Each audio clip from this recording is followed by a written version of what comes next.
जो चला गया है कभी उसका दुख मत करो, और जो आने वाला है उसकी बिल्कुल भी चिंता मत करो। जब महाभारत का युद्ध चल रहा था तब अर्जुन ने श्री कृष्ण से कहा कि अगर यह युद्ध हुआ तो करोड़ों लोग मारे जाएंगे। जो सैनिक और योद्धा इस युद्ध में मारे जाएंगे उनकी स्त्रियों का क्या होगा, समाज कैसे आगे बढ़ेगा। और भी बहुत सी बातें अर्जुन ने विस्तार से कही हैं।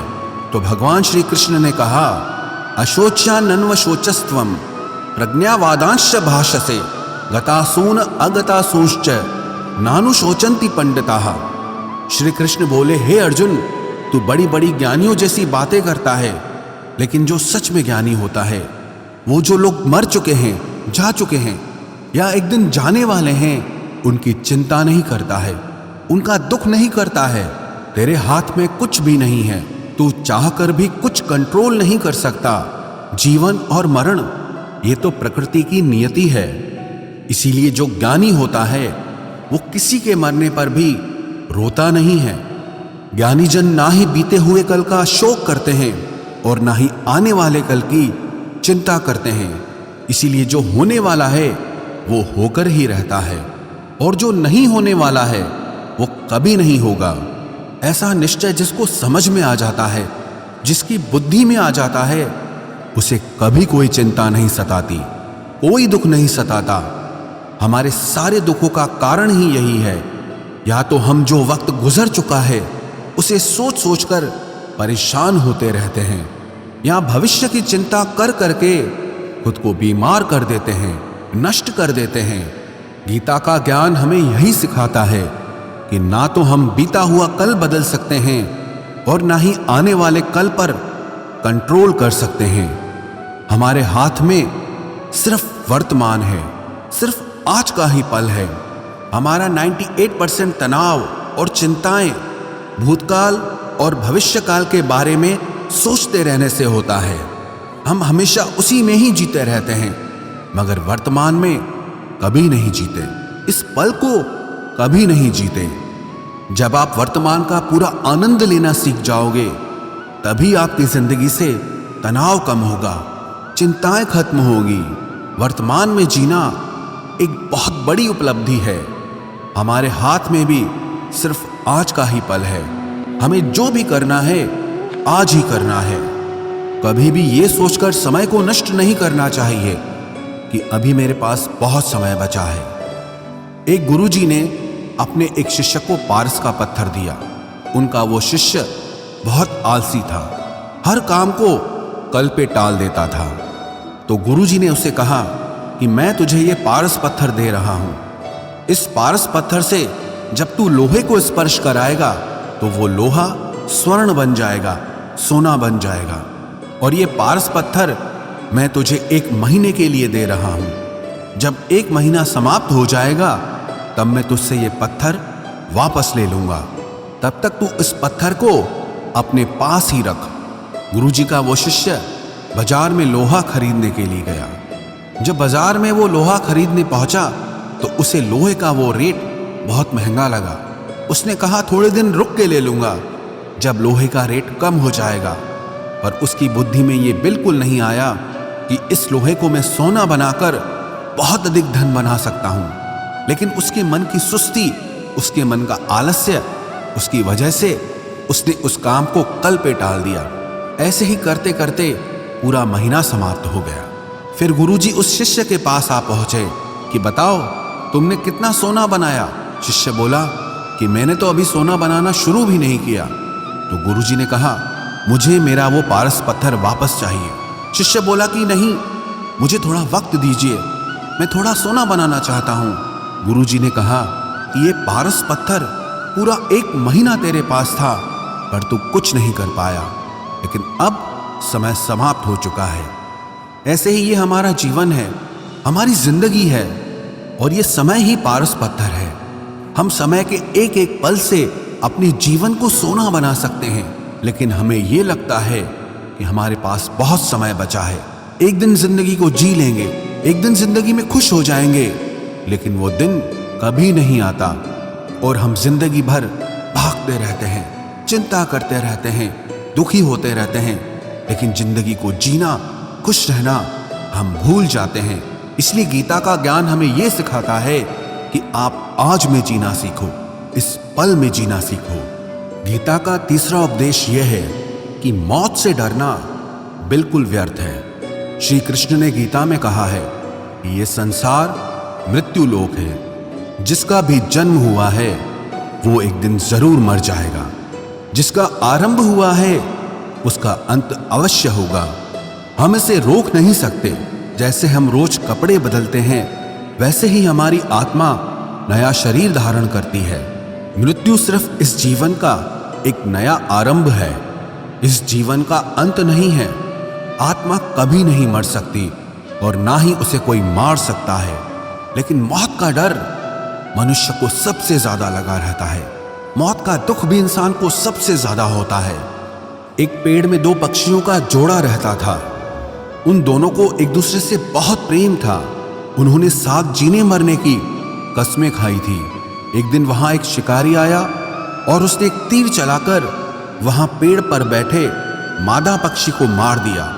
तो वो अकेला नर पक्षी रोने लगा कि मैं तुम्हारे बिना कैसे जी पाऊंगा। तुम्हारी जगह मेरी मृत्यु आ जाती, मेरा जीवन तुमको मिल जाता। वो रो रो के बहुत विलाप करने लगा। इतने में ही उस शिकारी ने दूसरा तीर चलाया और उस नर पक्षी को भी मार दिया। वास्तविकता में ये कहानी हमारी ही है। हम भी रोते रहते हैं जब कोई मरता है तो, लेकिन हमें ये नहीं पता कि एक न एक दिन हमारा भी जीवन समाप्त हो जाएगा। हम भी उसी मृत्यु के पेड़ पे ही बैठे हैं। लेकिन शरीर का मिटना हमारा अंत नहीं है। श्री कृष्ण ने अर्जुन से कहा कि हे अर्जुन, तेरे और मेरे अनंत जन्म हुए हैं। तुझे कुछ भी याद नहीं है, लेकिन मुझे सब याद है। जो व्यक्ति इस सत्य को समझ ले कि मैं यहां इस संसार में कुछ समय के लिए आया हूं, उसकी जिंदगी के सारे झगड़े, सारे दुख, सारी चिंताएं ही समाप्त हो जाएंगी। जब इस संसार से जाना ही है तो दुख किस बात का। पहले के जमाने में साधु महात्मा लोग पैदल यात्रा करते थे। यात्रा करते करते वो एक नगर में पहुंचे। वो महात्मा बहुत थक चुके थे। उस नगर में उन्होंने एक महल देखा और उन्होंने उस महल में जाकर विश्राम करने का सोचा और वो महल में जाकर सो गए। जब उस महल में वहां का राजा पहुंचा तो अपने पलंग पर उस महात्मा को सोता देखकर बहुत हैरान हो गया। राजा उस महात्मा से पूछने लगा कि तुम मेरे महल में कैसे घुस आए और मेरे बिस्तर पर सो रहे हो। महात्मा कहने लगा, ये तुम्हारा महल है? मुझे तो लगा ये धर्मशाला है। तो राजा ने कहा, आपको मेरा महल धर्मशाला कैसे लगा? तो महात्मा ने राजा से प्रश्न किया कि तुमसे पहले इस महल में कौन रहता था? तो वो राजा बोला कि मुझसे पहले मेरे पिता यहाँ पर रहते थे और उससे पहले मेरे दादाजी यहाँ पर रहते थे। तो महात्मा ने फिर प्रश्न किया कि क्या तुम इस महल में हमेशा रहोगे या तुम्हारे बाद कोई और रहेगा? तो राजा कहने लगा कि मेरे बाद मेरा पुत्र इस महल में रहेगा। तो महात्मा राजा से कहने लगे कि जिस जगह पर रहने वाले बार बार बदल जाते हो उसे घर कैसे कह सकते हो? वो तो धर्मशाला ही है। इसीलिए तेरे महल को धर्मशाला समझकर मैं इसमें रात बिताने के लिए आ गया। धर्मशाला जान जग को, जीव सब मेहमान है। मोह किससे मत करो, सब स्वप्न का सामान है। यदि हम भी इस बात को समझ लें कि हम यहाँ कुछ समय के लिए आए हैं, आनंद करने के लिए आए हैं, खुश रहने के लिए आए हैं, तो हमारे सारे दुख ही समाप्त हो जाएं। जब हम अपना मोह यहाँ जमा लेते हैं, अपना दावा यहाँ जमा लेते हैं कि ये मेरा है, इसे मैं छोड़ नहीं सकता, इसके बिना मैं जी नहीं सकता, तो हमारा जीवन दुखों से भर जाता है। इसलिए जीवन में मृत्यु का भय त्याग करके जीवन का प्रतिपल आनंद लेना चाहिए।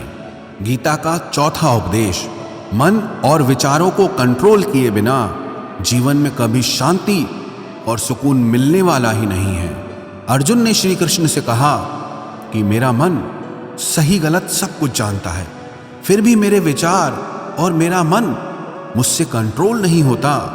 मैं जो करना चाहता हूँ वो कर नहीं पाता हूँ और जो नहीं करना चाहता हूँ वो मेरा मन मुझसे जबरदस्ती करवाता है। इसीलिए मैं बेचैन हो गया हूँ, मुझे शांति प्राप्त नहीं हो रही। तो श्री कृष्ण ने अर्जुन से कहा, उसके लिए तुझे अपने मन और विचारों से डिटैच होकर अपने मन और विचारों को सही दिशा में ले जाने की प्रैक्टिस करनी होगी, अभ्यास करना होगा। और ये एक दिन का काम नहीं है। जब तक तू अपने मन और विचारों की गुलामी का त्याग नहीं करता, तब तक तुझे जीवन में कभी शांति नहीं मिलेगी।